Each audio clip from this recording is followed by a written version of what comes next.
Hey guys, thank you for joining me. This is Krishna. In this quick video, I'm going to show you how you can find the IP address of your WordPress application, of an application that you have there in your Cloudways server. If you don't already have a Cloudways account, you're going to find in the description. I'm going to provide a few links there. One of those links is going to be for you to get a free trial. This is a referral link. But as well, if you would like to get an extra discount, I have over there a coupon code that's going to provide you with a 10% off for the next 3 months.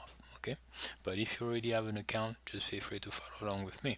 So when we come up here, I have started two servers in this account, and if you want to know the IP address of a certain WordPress application, and basically what we have over here, right away we're able to see from the server, we're able to see the IP address that the server has, right?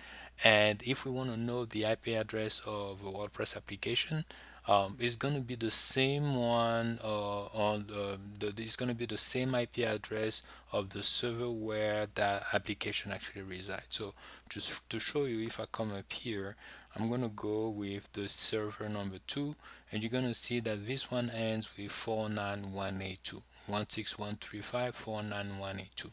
And if I come up here, I'm going to select the application that resides on this second server. We're going to go there, and you're going to see over here we have 49182. So the IP address of that application, the same one of that the server has. And if we go back, you're going to see we have a second server over here.